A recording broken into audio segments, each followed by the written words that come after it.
Okay, let's start. Matt, we met when you were still in Singapore, a very 21st century sort of beginning of a relationship. You've been on all sides of the freelance landscape. You've been a freelancer yourself. You've worked for a freelance platform. You worked for one of the largest organizations in the world that probably works with a ton of contractors as well. But maybe in your own words, why are you qualified to write a book about the human cloud with Harper Collins? Yeah, I guess we'll preface it by saying I got a B- in a high school English class. So as a writer, I'm definitely not qualified. But in terms of the subject matter, I've been very, very lucky. I started freelancing by accident, and that sort of opened my eyes up to this transformation that we'll discuss today. And like you said, Marlon, I've sort of seen the power of this industry from all sides. So I started my career as a freelancer. It was an incredible way to start. It accelerated my career in ways I couldn't even imagine, introduced me to people that I just was so blessed to meet. And then also jumped on the company side of how do we really grow companies hiring freelancers. And so I've sort of, seen it all over the last 2 years. The problem statement was how do we scale companies to spend up to $100 million on freelancers? Before that, it was how do we do $1 million freelance projects? And so, yeah, it's been a journey, and I've never been more sort of pumped and passionate about where we're going as an industry. And maybe sort of, diving into that a little bit more. So you worked for Gigster, which is a freelance platform, and then, you worked for Microsoft, again, on sort of, freelance projects that they had internally. From your perspective, why should organizations even bother embracing freelancing in the first place? What are sort of the benefits? Yeah, so there's two main ones, and then I'm going to give you a high level of what's sort of over all of that. So the two main ones that organizations really, really benefit from. The first is access to skill. And the second one is speed. So in regards to access to skill, one of the examples in the book is we look at North America's largest motorcycle manufacturer who's based in the Midwest, and they had to, digitally transform their rider experience. Now, how in the world are they going to get developers to move from San Francisco to the Midwest? It's not going to happen. So fortunately, right, they could have 25 to 30 different freelancers, and that gave them access to skill that they just wouldn't be able to have. One example within the example was one of their Bluetooth developers. They had to have a motorcycle enthusiast that was also a Bluetooth developer. So not exactly a skill that you can find just putting a thing on the street. They found that person all the way in Japan. So they needed an elastic network. And then the second one in regards to speed is something that I actually personally feel every single day. What I mean by that is that if you embrace freelancers as an enterprise, you have the speed of a startup with the scale of an enterprise. And what I did at Microsoft, we built up a product from scratch. We incubated it, we ideated it, we went to market, and we brought it to scale all in under a year because we used over 15 freelancers throughout the process. And to be honest, like now sitting as a software CEO, we were faster at Microsoft simply because we could couple the resources that we had with the speed of a freelance workforce. So those are the two main advantages. And the high level sort of thing that encompasses all of this is that this is not a revolutionary sort of trend, or even what a lot of the books early on said in terms of like the 4-hour work week. This is simply a shift from full-time office work to remote, digital, and outcome-based models of work. So, and I'd be super curious to learn more about the Japanese motorbike enthusiast, but, sort of given the pandemic, and I guess I have to bring it up, right, because it did something to that trend. But what I have heard is that people also talk about the flexibility of freelancing, sort of providing an edge to organization. Is there a reason why you don't mention that as one of the main benefits? Do you think that's sort of a side product, or are there any downsides associated with this? Is this like a falsely perceived benefit? Yeah, so the benefit of flexibility, I would argue that I'd say if we look at lead versus lag metric, I'd say flexibility is a little bit of a lag metric just because the talent is the ones that are benefiting from flexibility. And actually, I think, Marlon, I'm actually answering the wrong way. So there's going to be two answers to this. The first one is that flexibility, when you look at the talent side, they want to work where they are, when they are, and who they want to work with. So that's no doubt one of the skills. I would say that speed, when I'm saying speed, I think that's what you mean by flexibility, because speed enables you to pivot. It enables you to fail faster than you would if you were going with full-time employees or an agency. And so I struggle with that word because, to be honest, we can also use agility, but it really comes down to being able to have better, faster, and more cost-efficient outcomes, which is flexibility. Okay, yeah, maybe I was a little bit sort of vague on this. I guess, owning a P&L, and you do own a P&L now with your company, there's something to be said about having a flexible cost base, right? So you can basically match your top line fluctuations with a cost base that is flexible and adjusts to the demand, and that's the revenue that you have. And I guess sort of in a pandemic, when revenues plunge or increase, you gain that flexibility.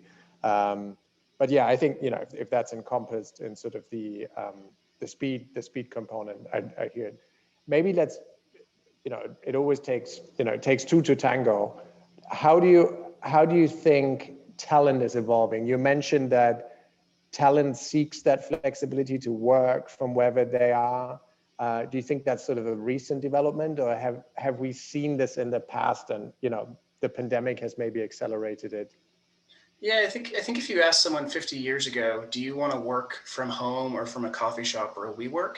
I think the person would have said yes. It's just that the opportunity wasn't there, right? Like, I think as humans, I think we want that, right? We want the freedom, we want the flexibility, we want the autonomy, but the technology wasn't there. I mean, this technology, even if we went back 10 years ago, people have been, quote unquote, remote working for a while, right? This is nothing new, especially if you look at something like a sales organization. Those people are on the road 90% of the time.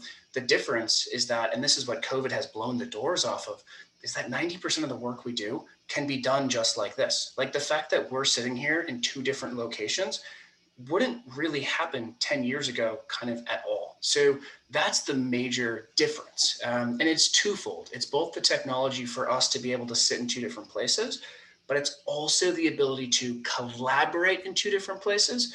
And then where this gets really, really powerful in terms of freelancing is that freelancing is more of an asynchronous relationship, meaning instead of saying, hey, can you come to this one place for 40 hours a week for however many weeks out of the year?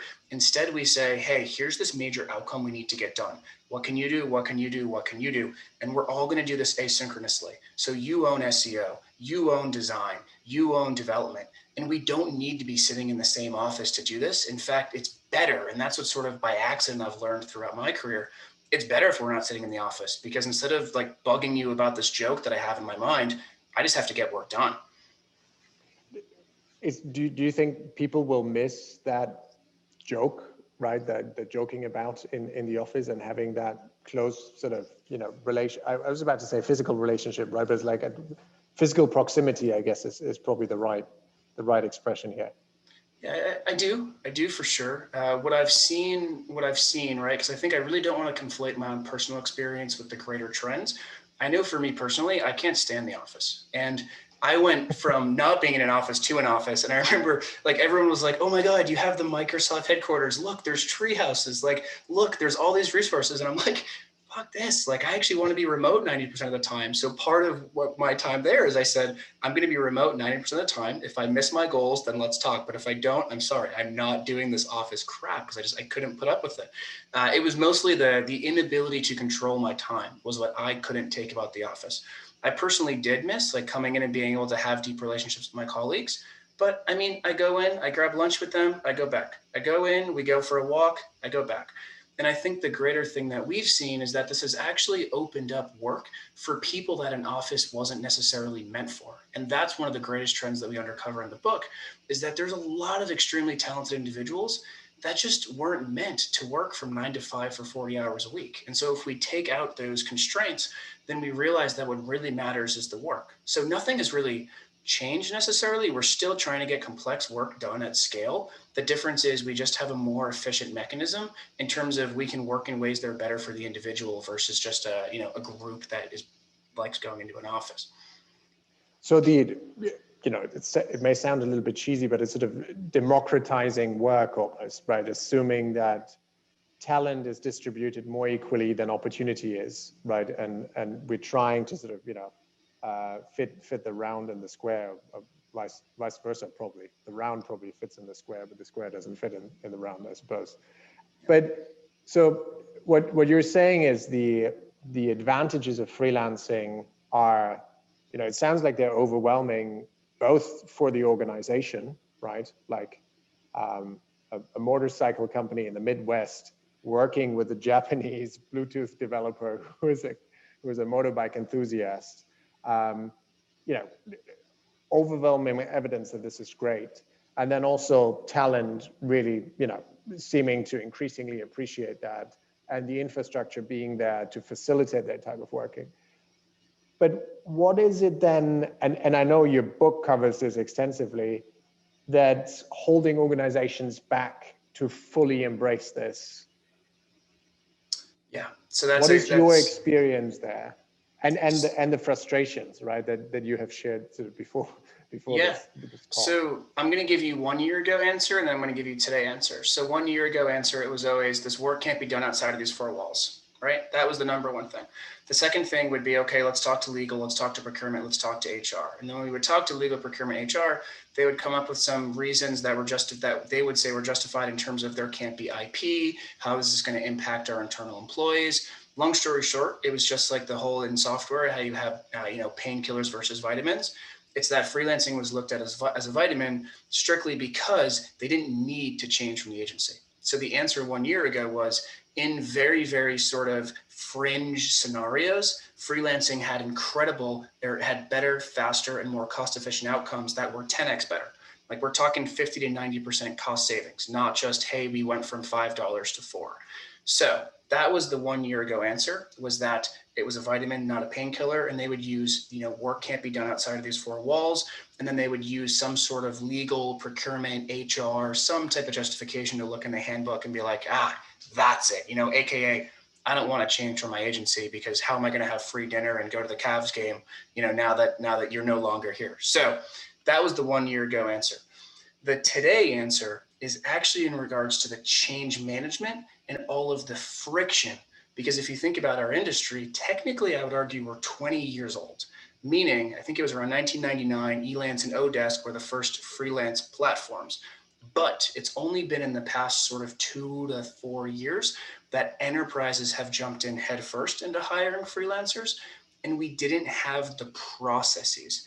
And so the number one thing now that we hear is just that the client experience is too hard. So if you're sitting out there and you've never hired a freelancer before, and I said, here's $1 million, you're actually going to have a really tough time because you're going to have to know what you need to hire for. You're going to need to know what the cost is. You're going to need to know where to go to actually find that talent. You just take a piece of paper, write everything down, create a paper airplane, throw it out your balcony, and all of a sudden the work is done? No.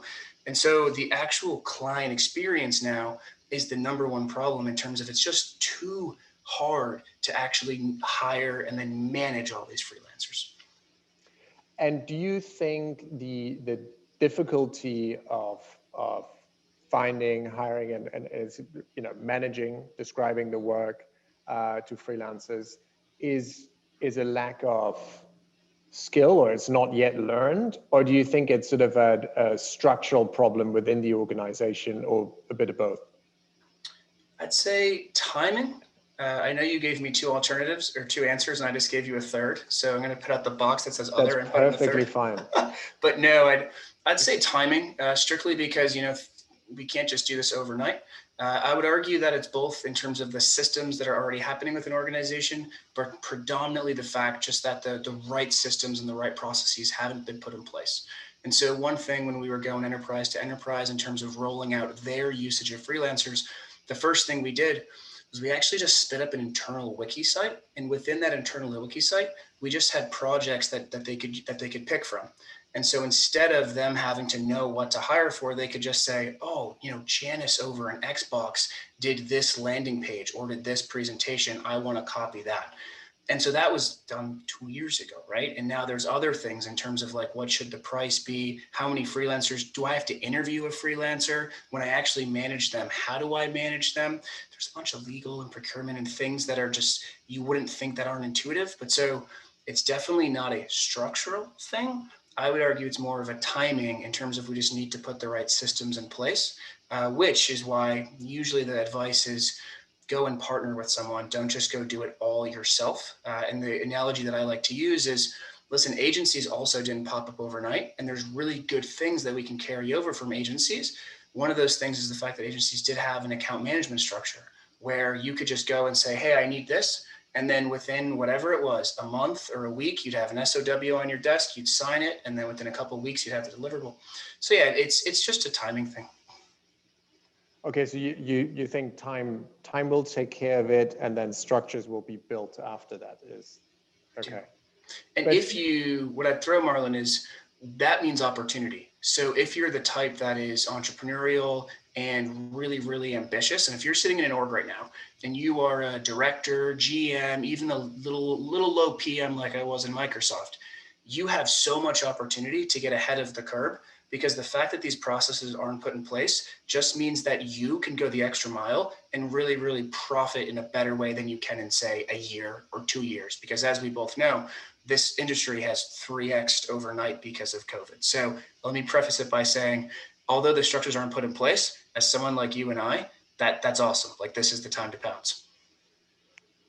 Okay, yeah, obviously I'm highly biased here, but maybe let's return to that example of, you were, say, a PM at Microsoft, you're given $1 million to achieve something, and historically you probably would have just increased headcount, right? Like hired, I don't know, 7 or 10 people that have the skill sets that you need for that particular task. Going about this the freelance way, what do I need to do, and what are sort of the challenges that I run into, and both, right, from like a structural perspective, as well as assuming I've never written an SOW, right, because I'm a PM at Microsoft, it was never asked for me. But what do you think are sort of the main hurdles that I need to take? Yeah. So first thing is replace headcount with outcomes. That is the new currency of the freelance economy. It's purely outcome driven. So instead of saying, hey, I need 2 headcount or I need 5 headcount to grow whatever product or initiative you're driving, you say what outcomes are needed to get to success. And so let's say success for you looks like, increasing CSAT by 20% over the next year. Okay, what outcomes do you believe are needed to move the needle? Maybe you have to create a new website. Maybe you have to have a chatbot. Maybe you have to have better, ad campaigns. So then just go one by one of, all right, this is the master objective is we need to increase our CSAT by 20%. What outcomes do we believe are going to get there? And this is where it heads up in terms of, if you're a leadership thinking about how freelancing really moves the needle. If you don't have freelancing, you might only have 5 attempts to really shoot in 2021 or 2022. With freelancing, because of the speed and the cost efficiency, you might have 25 attempts. So you might say, let's try out this landing page. That didn't work, but who cares? Because it only took a week and it was only this dollars. So start by the master outcome, then draw it into the little outcomes, and then think about that's how you're going to start hiring freelancers or engaging with freelancers. And it's not going to be like hiring where you're like, hey, Marlon, I love your resume. You were 5 years at Bain, and you're just going to come in. You're going to sound so smart. Like, no, sorry, that's not going to happen. What's going to happen is you're going to say, hey, Marlon, you can prove to me quantifiably that you've done this 5 times, and I believe that this is the outcome we need to get to. Can you do this? And you, Marlon, are going to say, yep, this is the result. This is how long it's going to take. This is the cost. And so the third way that I would preface it is I wouldn't put the pressure on yourself as the leader to actually do all of the scoping.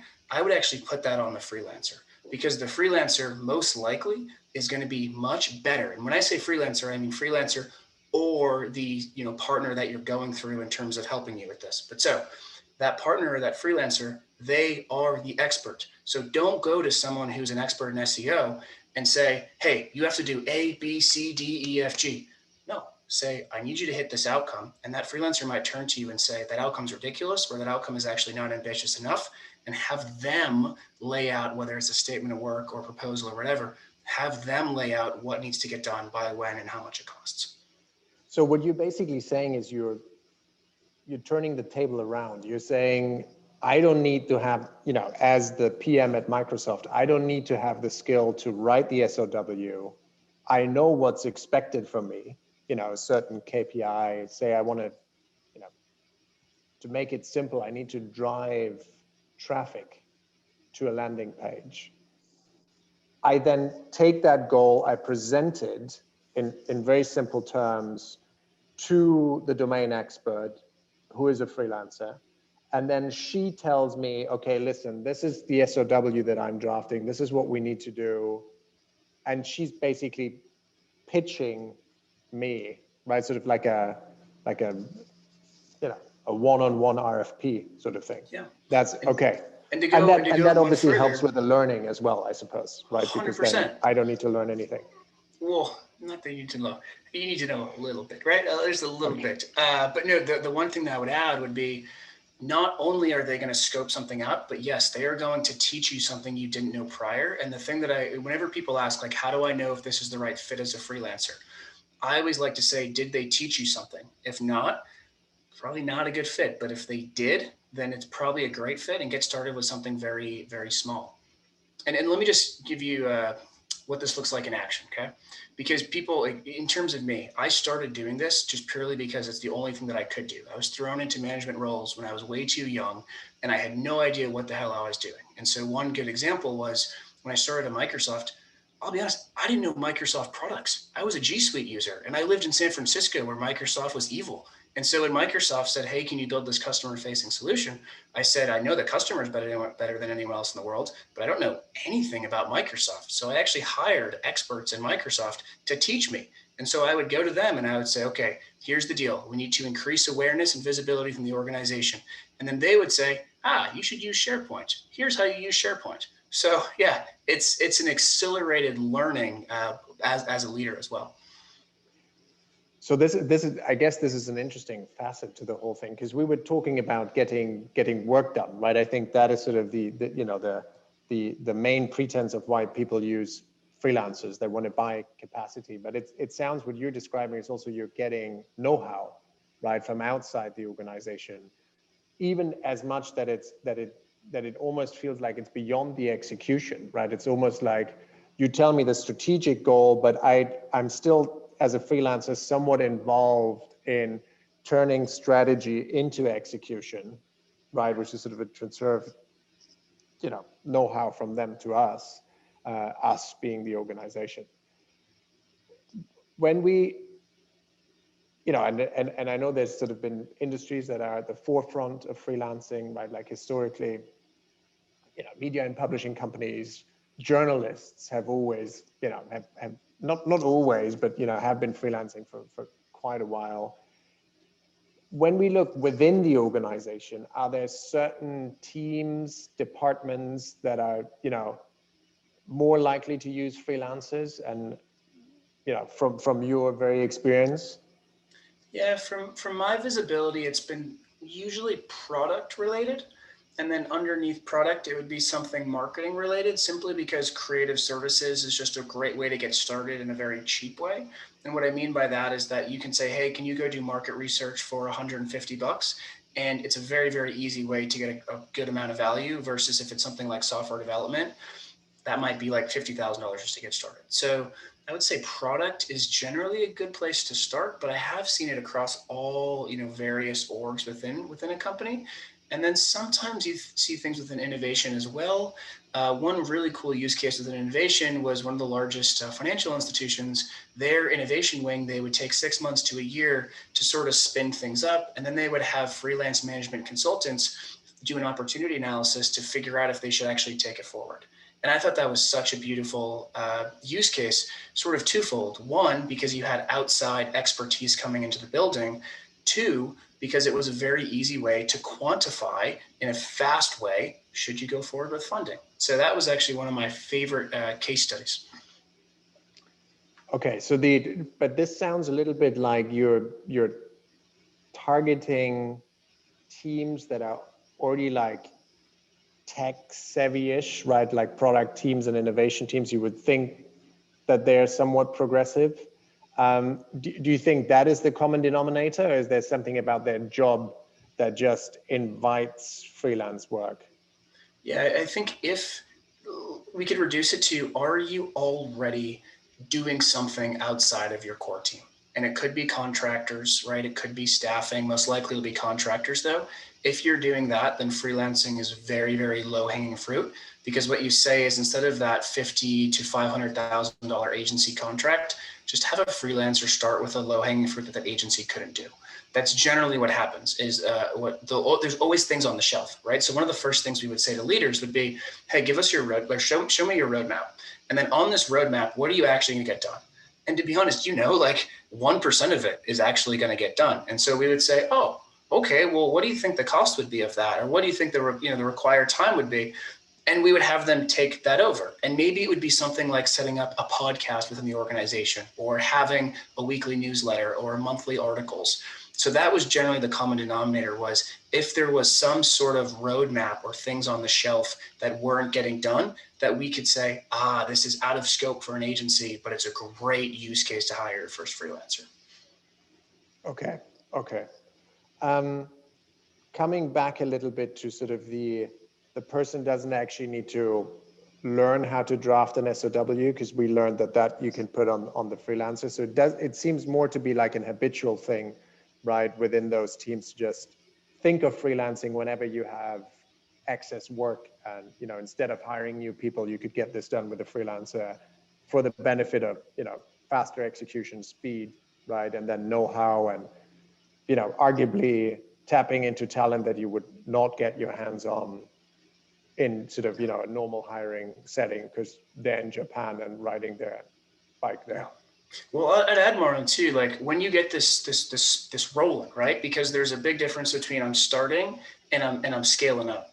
When you get this rolling, you probably don't even need to stand up SOWs or go through some of this process, because you've built the trust. Because what I want you to think about, what is the purpose of a freelancer? The freelancer is actually your new chief of staff, right? Instead of having 5 to 10 people directly report to you, you might have 2 to 3 freelancers that also directly report to you, but then underneath them are taking care of complex outcomes at scale. And what this really can look like, I'll never forget. It was a Tuesday, and I had a keynote due on Thursday. I didn't even know if the keynote was going to happen. And then I get a mail saying, hey, your presentation's due in by Wednesday afternoon. And I was like, holy shit, what do I do? And so I didn't even know how to put this together, because it was my first time doing like a big TEDx where they actually had presentation requirements and all this stuff. I'm used to just throwing GIFs up, right, and getting away with it. But so I just texted my freelancer and said, holy shit, what do I do? Can you help? And he was like, yeah, it'll be over by 12 p.m. the next day, or by noon the next day. So when you get this rolling, that's what it looks like. Like, it just looks like collaboration with people that are total experts at what they do. Just getting into the habit of tapping into that freelance pool that is available to everyone, presumably. What would you say if, and there is a Q&A session, so anyone who has any questions, please feel free to just type them into the Q&A box, which you see at the bottom of the screen. But what would you tell someone who works at, maybe not Microsoft, but let's say another behemoth organization, IBM, and they want to hire a freelancer, and they hear back from legal and HR that there's a concern around AB5 and the legal status of freelancing? How would you what would you advise that person to do? Question. So to summarize, it's you don't want to get fired, and how do you hire freelancers without getting fired, right? Which is, I tell you what, you're in a much better position today than you were pre-COVID. Because pre-COVID, I'll be straight up honest, I can say it now, I probably could have been fired if legal or HR looked into what I had hired freelancers for, because there was IP and that kind of stuff. But so what I would say is work with legal and HR and understand, is this a binary no or yes, or is there room? Most likely there's definitely room. And so if we're looking at an example of, hey, I really want to get this presentation deck done, legal might just say, nope, you can't do it, there's IP. Then you come back and you say, okay, or they might just say no. And you come back and you say, okay, what's in the way? And they might say, oh, I think there's a GDPR, problem because there might be a customer email or something. So then you say, all right, well, that's only on slide 7 of these 35 slides. So let me take it out and then send it to the freelancer. So that was usually one good case. A second case might be that what you showed them, they might be looking at it compared to like an Ogilvy contract or a Deloitte contract. And so they might come around and say, hey, there's no MSA, we don't have that insurance policy, so I'm just going to blanket and say no. And then in reality, it's only like $1,000 project or a $500 project. And so figure out the threshold where it might be until you spend $5,000, you're okay. Okay, and obviously this only applies to organizations that don't have, say, technology or some type of program in place that governs all of these things from a sort of legal and HR perspective. Oh, can I tell you one funny story, Marlon? Actually, this is Please. So my first weekend, my first week at the job, I was shipped out to Europe to meet with a large pharmaceutical company. And I'll be honest, I was a small town boy that hadn't really left. And so I went to Europe with my normal SIM card, having no idea what I was doing. I thought London, like the airport, was an hour away from London. So I set up a meeting an hour from my flight, I had to cancel that. But what happened was I was meeting with one of the largest pharmaceutical companies. And I gave them this advice. I said, just check the credit card statements for common freelance platforms. And then just, you'll notice that there's going to be a lot of people who are already using this. And so sure enough, they did it. And they saw a bunch of them, right? And so they were like, all right, let's this work is supposed to be fun, right? So they ended up calling one of the people and they were like, hey, so-and-so, I just want to let you know, we saw on your credit card, you had this charge. And it just goes silent for like 15 seconds, right? And then they were like, don't worry, you're not going to get fired. And then the person finally talked. So, it's probably happening within an organization already that people are using their corporate cards to hire freelancers. And it might not even be a freelancer. It might be a service that like a Fancy Hands or something else. But yeah, most likely I'd be willing to bet 99% of companies, they're already hiring freelancers. 99% of companies already hire freelancers, and it's basically managed as rogue spend or not managed. I think this leads to one of the questions from the audience. Let me read that out. Do you think a VMS will be the best option in the future to manage that type of rogue spend?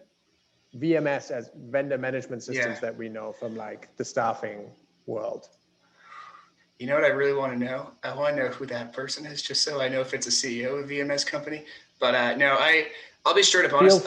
Feel free to speak. We won't reveal their identity. And I would say that I think there is strong reasons to partner with the VMS, but I don't think that it's going to be sustainable for a VMS option to be the innovative player in our space. I think there are many VMS players that do engage or help engage companies with freelance talent. I've seen a bunch of them.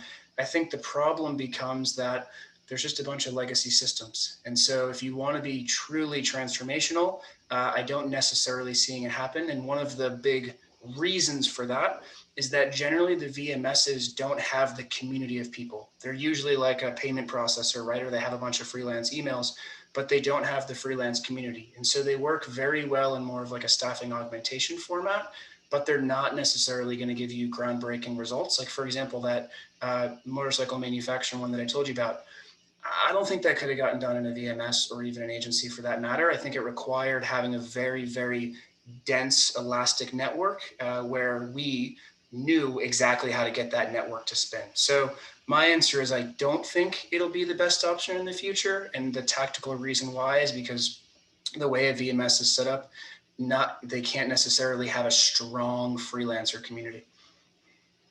Okay, so VMS, very good to manage staffing providers and other vendors, but in the freelance world, you probably need more features that can sort of facilitate that exchange. Okay. Then next question. How long do you think until we reach 50% of a company's workforce being freelance?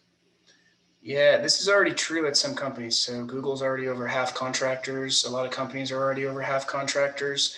I saw spend, like I said, up to $100 million. The sort of distribution went 100, then 50, then 8. And so it was a perfect, classic innovation example of, oh, wow, you have the big tiger, but then it's proof that we're going to get there. So I personally would say some companies are already over half freelance, meaning just contract/outcome based. But with that said, I would imagine in the next 3 to 5 years, if you don't have a independent talent plan in place, you're going to be hurting.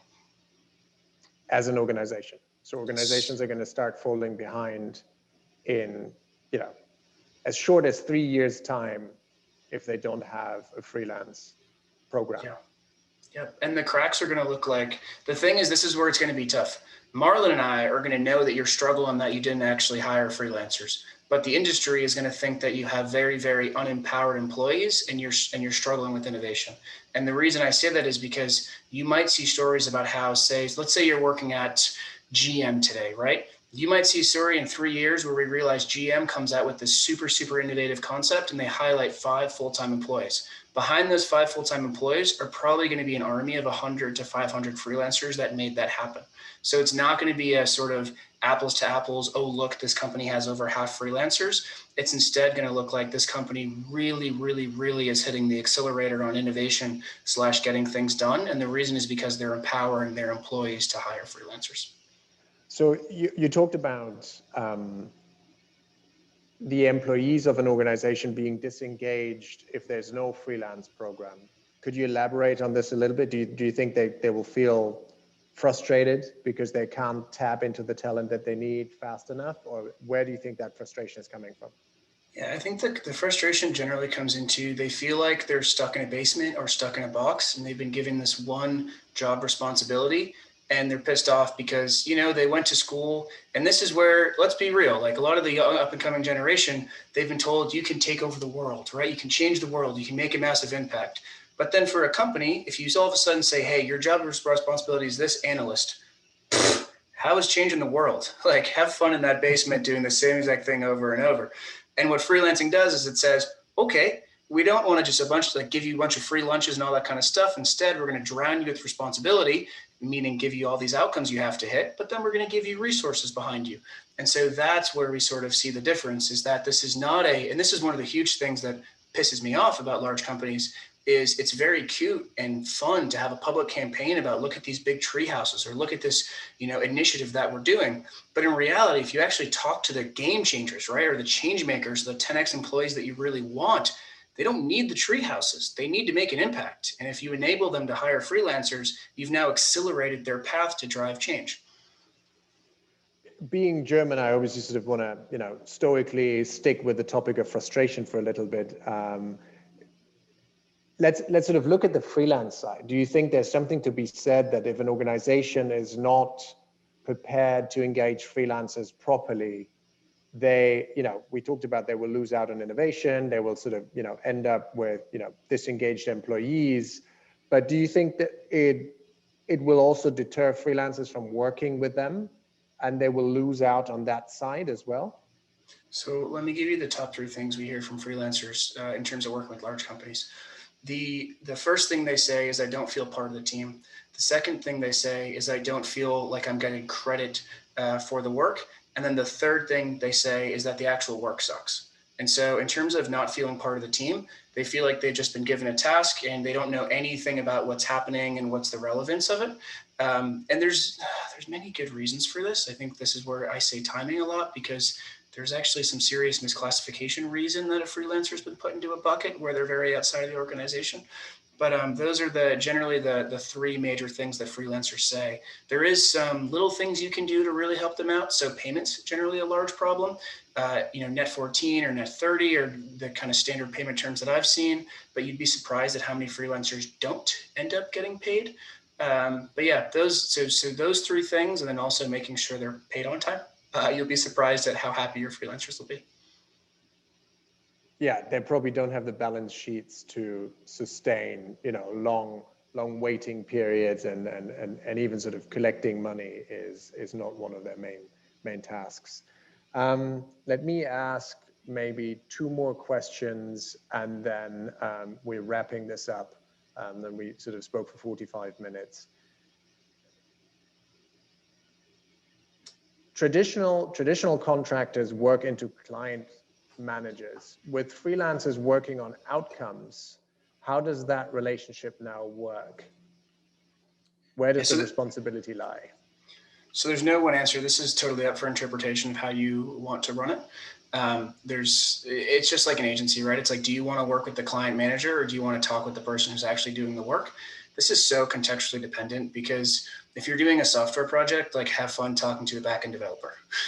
Like, good luck. You might hit a good one, and you might have a great chat, and their soft skills might be through the roof, but I don't think that's going to happen. But so with that said, I mean, we've seen all things all around the books. I highly recommend making sure that the one point of communication that you have does understand the scope of work and takes ownership of the outcomes. So what I mean by that is, if you're building a website and one of the people that you're working, one of the freelancers, let's say that the freelancer is responsible for everything, I would make sure that all the outcomes are accountable to that one person, so that you have one point of contact to talk to, and then make sure that that one point of contact has an understanding of the scope of work.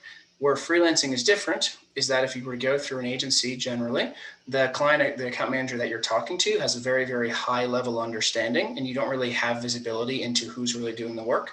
Whereas when working with freelancers, at least from what we see, if they're really, really good, is that they're going to show off who's actually doing the work. And if you want to, they're going to make sure that you can meet those people.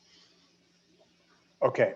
So highly contextual, depends on the type of work, depends on your understanding of the work, whether you could draft the SOW or whether you need like an intermediary almost. Okay. And let me give you an example with the book. So with the book, we had over 15 freelancers. We had journalists, we had designers, we had actually comedians, we had PR people making sure we didn't get in trouble.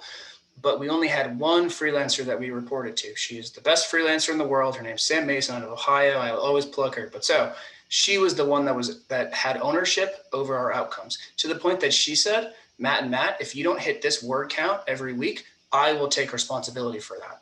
So that was the way that I've seen it work best, is where you do have one point of contact that's taking ownership over the outcome. And then there usually is many other freelancers underneath.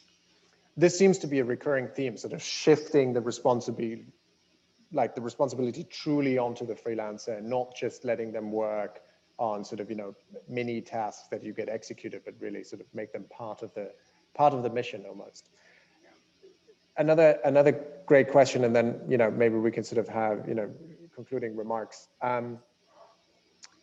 If companies get up to 50% of their workforce being composed of freelancers, sort of what is the place where you can find those freelancers? Will be HR the department to recruit these freelancers? What is your take on this, Matt? I'm so pumped that you picked that question. I was like, I really hope he says that. So my take on where do you find your freelancers, where do you get them, you name it. I'm actually going to strategically, not politically, but strategically, not answer that question, or not answer that directly, because I think I have a better answer. The way the freelance economy works is that the projects end, but the relationships never do. So the freelancers that I've been collaborating with when I started, I still collaborate with, and I will forever collaborate with. So in terms of HR and you name it in those systems, the best way that I've seen freelance work at scale is that the teams that work together, generally, they keep working together. And when you talk to freelancers don't want to have a new client every single day. They want to have 5 to 15 really good ones that they work with their whole life. Likewise for me, I have enough friends, like I have enough people that I have in my phone and stuff. I still have texts from 4 weeks ago that I need to answer. And so if I think about, 50 more freelancers, I don't want that, right? I want my 5 to 15 damn good freelancers. So let me just start by answering that in terms of, this is a fundamental difference in terms of, this is not about getting more people in the building, but it's about really, really, really building deep, meaningful relationships with the freelancers that you want to work with. With that said, is it going to be HR? Is it going to be a platform? Hell if I know, to be honest. You can find good freelancers anywhere. You can find them on platforms. You can find them on LinkedIn. You can find them anywhere you go. But the big difference is that when you do find good ones, you want to keep them, you want to retain them, because they will be your champions. And one last thing that I'll say related to this is that freelancers do have direct accountability for your company. I think one of the biggest myths is that if you hire freelancers, they don't care about you. I would actually say the opposite. Most full-time employees don't give a crap about you because you're giving them really good benefits. You're giving them, freelancers are directly incentivized to care about you so deeply that you keep working with them. And so it's a beautiful pairing of they want to really, really do incredible work, probably because they like you, but also because if they keep exceeding their goals, then you're going to keep working with them. So that's my answer, is that focus on the freelancers that you do have, build very deep relationships, because the way I've seen it is you never stop working with them. Okay. And then I guess sort of, a nuance to that question might also be there is churn in your internal workforce, right? And I think this is sort of, I'm speaking from experience here, that you want to maintain the freelance relationships beyond your point of contact within your team leaving and taking all the freelance contacts with them. So having some type of solution that is a track record of those projects that you've worked on with those freelancers is probably highly advisable. And yes, there are technology solutions that can do that.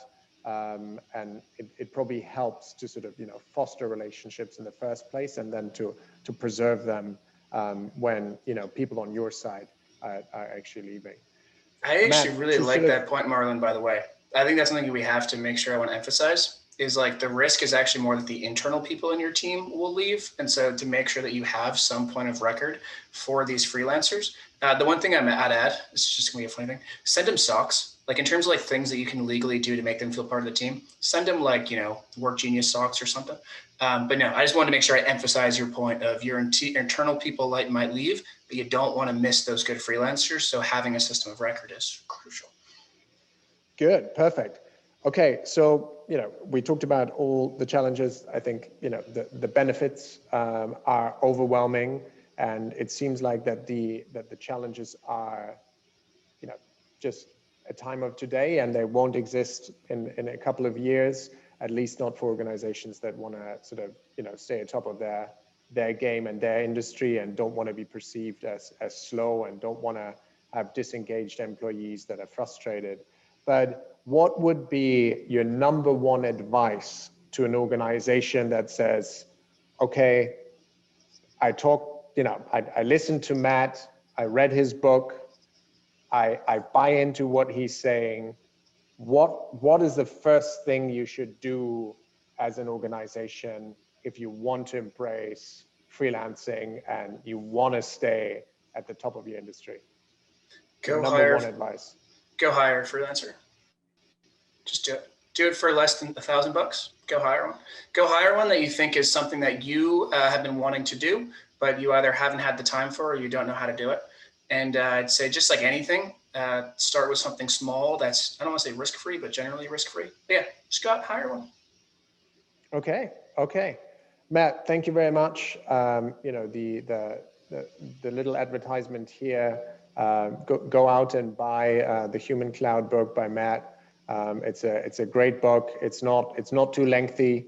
You can read it in a couple of hours, and it has great anecdotes. And he actually does mention, what bike manufacturer it is. Quite remarkable. So yes, thank you very much, Matt. Enjoy the rest of your day, and thank the audience for your patience and all the great questions. Thank you very much. Thanks for having me, Marlon. Have a good day, everyone.